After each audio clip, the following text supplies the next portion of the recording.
Merci de choisir Prestige TV pour vous informer. Bonsoir, mesdames, mademoiselles, messieurs. Au sommaire de ce journal, grave accident à hauteur de Aloupe-Cagne. Le bilan fait état de 2 morts. La Coupe d'Afrique des Nations Cameroun 2021, victoire historique des Lions du Sénégal qui gagnent leur ticket pour la 2e fois consécutive en finale de CAN. Ambiance et message dans ce journal.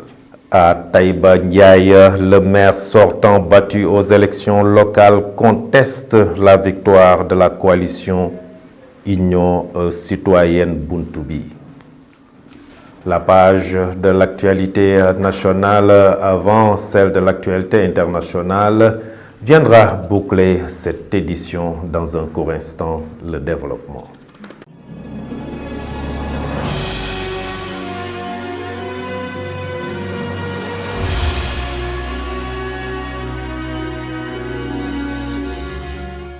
Mesdames, mademoiselles, messieurs, bonsoir et bienvenue dans ce journal que nous ouvrons avec le point Covid du jour. Sur 1287 tests réalisés, 45 cas sont revenus positifs, soit un taux de positivité de 3,49%. 3 cas et 42 cas sont issus de la transmission communautaire. La région de Dakar en a 20 cas, Mbour 7 cas. 245 patients suivis ont été contrôlés négatifs et déclarés guéris. Malheureusement, un cas de décès a été enregistré hier mercredi 2 février. L'état de santé des autres patients hospitalisés est jugé stable. Je vous le disais tout de suite dans le sommaire, un grave accident s'est produit ce mercredi à hauteur de Aloupe-Cagne. Un véhicule particulier est entré en collision avec une moto qui transportait 2 personnes. Le bilan fait état de 2 morts. Le chauffeur impliqué dans l'accident revient ici sur les conséquences, sur les circonstances de cet accident. Je vous propose de le suivre. Man dama jóge Dakar di ñëw am benn oto bu ndaw bu ñëw capot mu ubbeeku mu perdre contrôle ñoo fekk si ma dóor ma. Une petite voiture venant de Dakar, le capot de son véhicule est ouvert. Je suis descendu et il m'a frappé, il m'a heurté. Dans son affolement, il a heurté la moto et il venait taper sur moi. Donc tout cela, c'est dans le cadre de son affolement. Il était derrière moi, c'est le véhicule qui l'a heurté. Il y a effectivement 2 morts. Vous avez vu mon véhicule. Là où je suis passé, vous avez vu les traces du pneu. C'est quand j'ai vu son véhicule en train de faire des zigzags, j'ai fui et il est venu vers moi. Son véhicule est sérieusement endommagé. Mais sincèrement, je n'ai pas vu le propriétaire. Et nous allons au Cameroun pour cette Coupe d'Afrique des Nations Cameroun 2021. C'était l'euphorie totale après le match victorieux du Sénégal contre le Burkina Faso, battu 3-1. Les poulains d'Aliou Cissé joueront la finale de cette CAN 2021 au Cameroun. L'ambiance d'après-match.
Ici aussi à Thiès, cette brillante victoire des Lions a été fêtée et vécue intensément par la population thiessoise. Mame Biram Gaye est allé à leur rencontre. Suivons les réactions de ces Thiessois. Tous les atouts pour réussir dans cette CAN-là, quoi. On a le potentiel, on a les bons joueurs qui jouent dans les grands championnats. On a un entraîneur qui prend de la bouteille, quoi. Il reste à aller chercher la coupe et revenir au Sénégal. On a une grande équipe, des grands joueurs.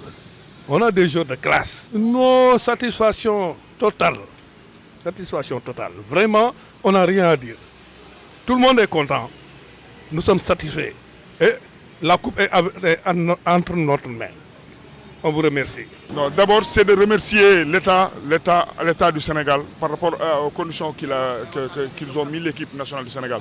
Le ministère, la Fédération de football, M. Augustin, et les joueurs, mais particulièrement l'entraîneur M. Aliou Cissé. On l'a beau critiquer, on a été un peu dur avec lui, à la limite cruel parfois. Parce que ce n'était pas qu'on ne l'aimait pas, on le détestait. Parce qu'on est un peuple fier, on est un peuple de gagneurs, on voulait la coupe. Mais c'est la deuxième fois aussi qu'il amène le Sénégal en finale. On lui dit mention spéciale. Il a écrit, je ne dis pas l'histoire du faux simple, de l'Afrique. Jamais un entraîneur a amené successivement une équipe deux fois en finale. C'est le féliciter, l'encourager et un bon coaching. On prie. Et là, je lance un appel aux Sénégalais. C'est pour leur dire qu'on ne met pas cette finale sous l'angle de telle religion ou telle tariqa ou non, c'est pas ça. C'est un peuple, un but, une foi. Non, franchement, je suis très content actuellement. Parce que quel que soit Alpha, moi je remercie Aliou Cissé, mais il est très fort, il est très sympa, il a fait beaucoup de choses pour nous. Donc il faut être très reconnaissant dans la vie. Après cette victoire de demi-finale, Aliou Cissé, le coach des Lions, se dit très satisfait de la prestation de ses poulains. Il reste confiant et se projette déjà vers la finale qui se jouera le dimanche prochain. Aliou Cissé que nous suivons après cette brillante victoire. Personnellement, j'ai rien contre le Cameroun. C'est un pays qu'on respecte. C'est une équipe qu'on respecte. Ils font partie aujourd'hui des grands d'Afrique. Mais comme je le dis, nous sommes le Sénégal. Même si nous n'avons pas encore gagné de CAN, aujourd'hui, on ne peut pas parler du football africain sans parler du Sénégal. Ça, c'est sûr et certain. Maintenant, je le disais tout à l'heure, que ce soit l'Égypte, que ce soit le Cameroun, parce qu'il ne faut pas non plus penser que face à l'Égypte, ça sera facile pour le Cameroun. D'abord, il faut qu'il se qualifie en finale. Comme je le disais tout à l'heure, que ce soit l'Égypte qui a gagné 7 Coupes d'Afrique, je crois, le Cameroun en a gagné 6. Nous sommes conscients que dimanche, 5, pardon, nous sommes conscients que dimanche, on sera face à un grand d'Afrique. À nous de nous préparer. On n'a jamais été aussi proche de cette coupe-là et il nous faudra récupérer et justement, ça sera une grosse bataille. Aujourd'hui, nous dédions cette victoire-là à tout le peuple sénégalais. Après le match contre le Cap-Vert, je disais qu'on venait à Yaoundé, à Idio. Voilà, à Idio, ça retentit pour nous les Sénégalais. Voilà, donc il est chez nous et je sais que ses prières. Kabo Mbalo, l'entraîneur des étalons du Burkina Faso, se dit satisfait de la prestation de ses joueurs. Seulement, selon lui, l'expérience a fait la différence dans ce match. Kabo Mbalo, que nous suivons en conférence de presse. Ce que je peux retenir de cette aventure, c'est qu'elle a été belle. Au vu des arguments qui étaient les nôtres. Alors, arriver à étaler ce parcours, s'arrêter en demi-finale face à une équipe telle le Sénégal, je ne me satisfais pas de ça. Non, j'aurais aimé gagner ce soir. Alors, mais je pense que il est aussi, pour quelqu'un qui veut avancer, c'est de reconnaître les obstacles qui peuvent se présenter à vous. Ce soir, nous avons eu affaire à une équipe du Sénégal beaucoup plus athlétique et surtout beaucoup plus expérimentée. Et je pense que c'est ce qui a fait la différence, surtout dans la gestion en deuxième mi-temps. Alors, je félicite justement mes garçons pour cette aventure. Et nous n'allons pas baisser les bras de sitôt, parce que quand même, il y a une médaille à aller chercher. Et nous allons nous remobiliser simplement pour y aller. Alors, je pense que la Coupe d'Afrique en tout cas a montré que quand même le football sur le continent est en net progrès.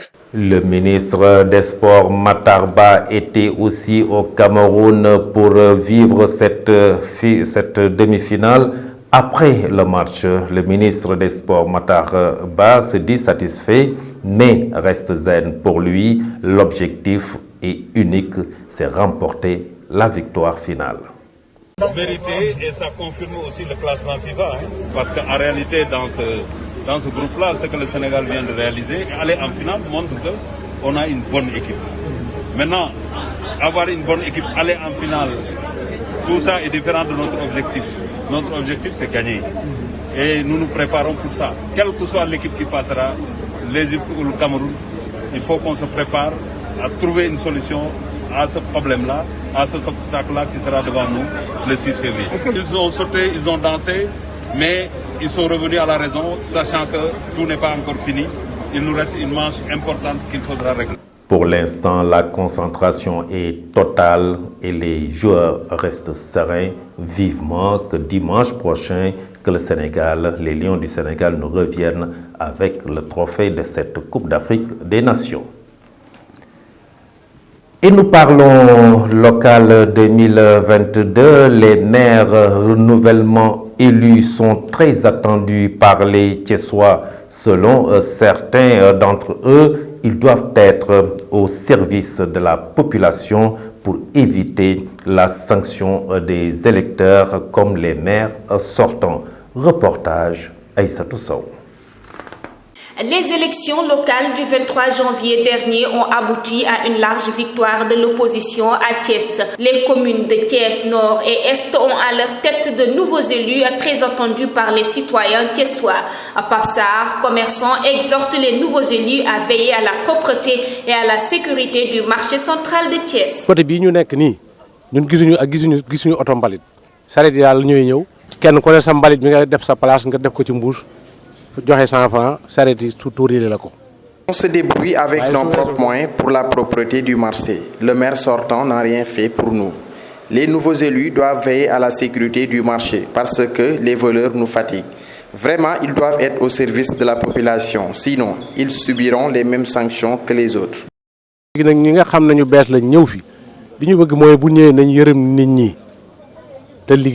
Selon ce vendeur de fruits, les nouveaux élus sont choisis par les citoyens pour leur venir en aide. Nous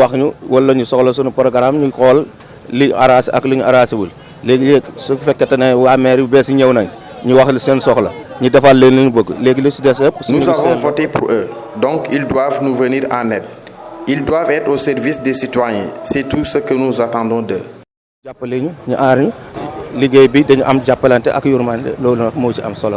les résultats provisoires publiés par la Cour d'appel de Thiès, la coalition Yewwi Askan Wi a remporté les 3 communes de Thiès, mais également la mairie de ville. Nous restons toujours avec ces locales à Taïba Ndiaye. Le maire sortant Alelo conteste la victoire de la coalition Union citoyenne Buntubi dirigée par Hassan Ndiaye. Il a introduit un recours en annulation du scrutin pour fraude. Pour sauvegarder sa victoire, Hassan Ndiaye, lui, a saisi un pôle d'avocats. Voici Hassan Ndiaye au micro de Moussa Baye. Remercions sincèrement les populations de la commune de Taïba Ndiaye qui ont bien voulu nous placer à l'issue du scrutin communal du 23 janvier 2022 à la tête des 9 candidats. C'est l'occasion pour moi de saluer l'atmosphère de paix, de sécurité dans laquelle se sont déroulées les opérations électorales. Je saisis cette occasion pour remercier l'équipe qui m'a accompagné aussi bien dans la pré-campagne que dans la campagne sans rechigner, ni ménager aucun effort pour la réalisation de notre objectif commun.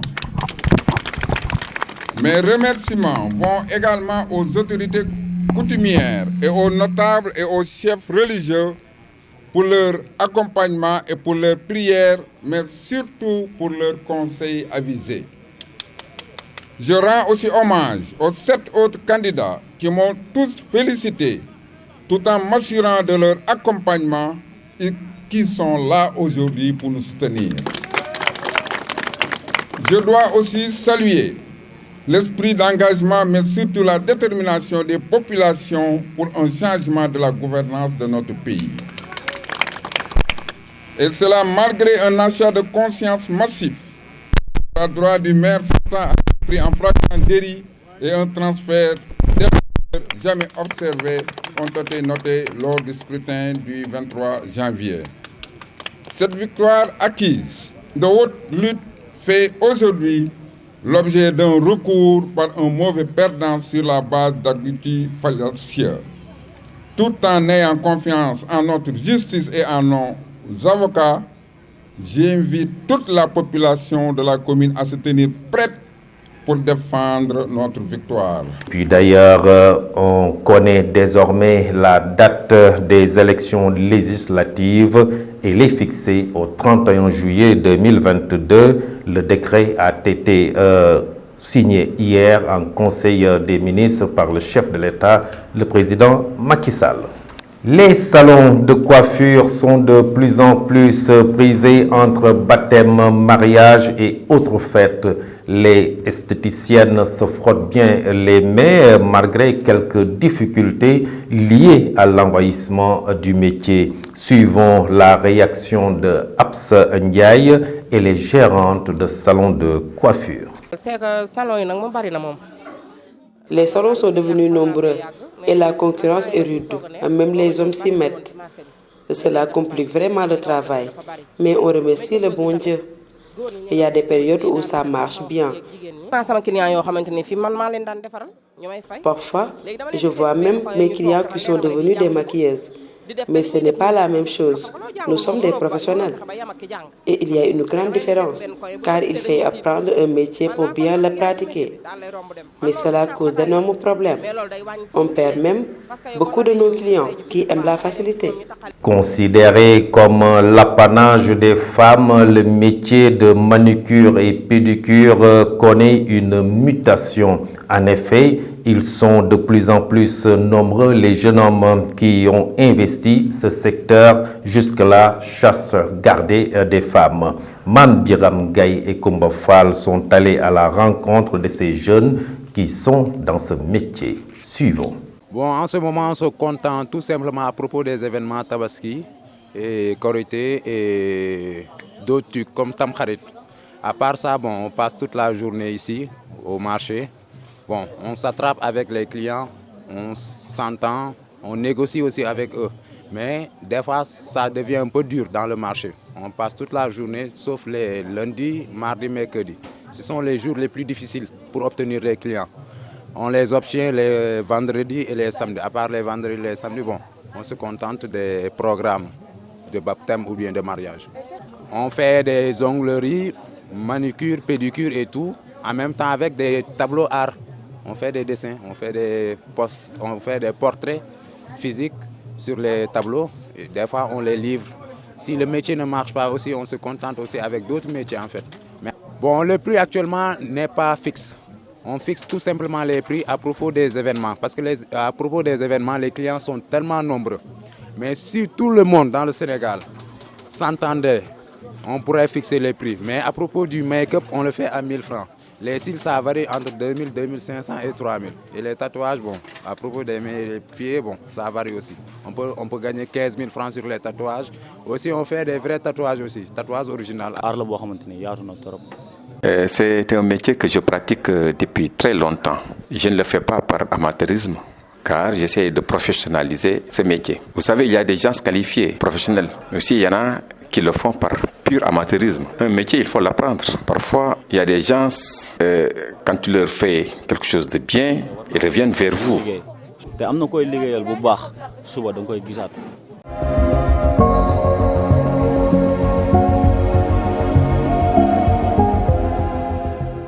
Et on ouvre la page de l'actualité nationale. Le chef de l'État, le président Macky Sall, est à Accra pour le sommet extraordinaire de la CEDEAO.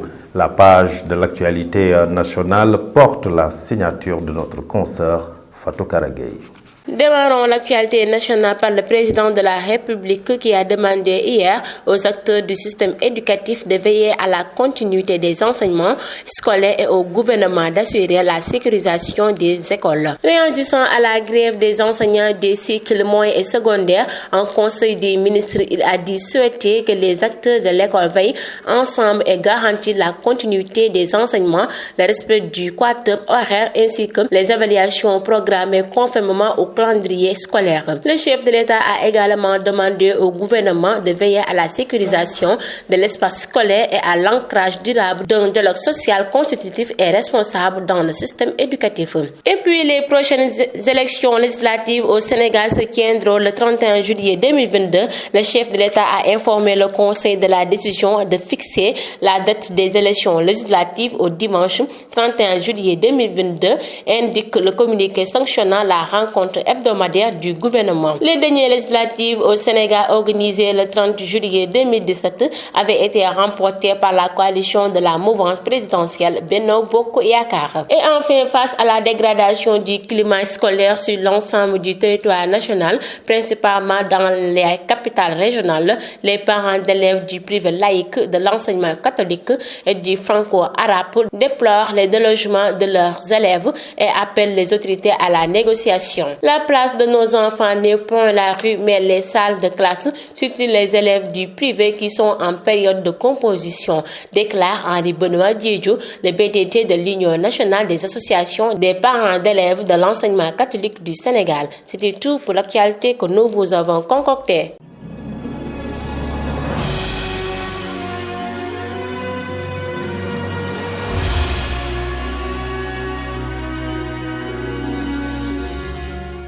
Et sur l'international, coup d'État manqué en Guinée-Bissau, Mbalo s'en sort, mais le bilan est lourd. 11 morts. Ramatoulaye Cissé pour cette page internationale. Nous démarrons l'actualité internationale par l'ouverture ce jeudi matin à Accra, capitale du Ghana, d'un sommet extraordinaire des chefs d'État de la CEDEAO. Si les drapeaux des 15 pays membres de l'institution sous-régionale seront visibles dans la salle de la réunion, 3 fauteuils resteront vides, ceux du Mali, de la Guinée et du Burkina Faso, 3 pays suspendus après des coups d'État militaires, et le dossier du Burkina Faso sera la priorité des chefs d'État. Continuons l'actualité internationale en Guinée-Bissau. L'armée de Guinée-Bissau a lancé mercredi 2 février une vaste opération, y compris au siège du gouvernement, selon un responsable militaire, pour retrouver les commanditaires et les protagonistes de la tentative de coup d'État qui a tué 11 personnes. Mardi, sur laquelle subsistent de nombreuses zones d'ombre. Les premiers éléments de l'enquête indiquent en effet que les auteurs de ce coup d'État encore tapis dans l'ombre avaient mobilisé des moyens financiers conséquents, une grande quantité d'armes et de munitions qu'ils ont mis à la disposition d'un groupe de militaires pour prendre d'assaut le siège du gouvernement, selon Fernando Vaz. Les armes et munitions trouvées sur place indiquent que cette atteinte à l'ordre constitutionnel a été préparée avec rigueur. On termine l'actualité internationale par Florence Parly, attendue au Niger pour discuter de l'évolution de Barkhane. En pleine crise diplomatique avec le Mali, Florence Parly est attendue mercredi et jeudi dans un pays voisin. Un déplacement qui vise à discuter d'une évolution du dispositif de Barkhane dans toute la région. Florence Parly, partie mercredi et jeudi à Niamey, va assurer les autorités du Niger du soutien infaillible de la France face au péril djihadiste, a déclaré le ministère dans un communiqué, sans plus de détails sur son programme. Mesdames et messieurs, c'était tout pour l'actualité internationale. Merci Ramatoulaye Cissé pour cette page internationale qui vient boucler cette édition du soir. Merci de l'avoir suivi. Ne quittez pas l'antenne dans un court instant, la version Wolof avec Ahmadou Bambali. Merci. Passez une excellente fin de soirée. Au revoir.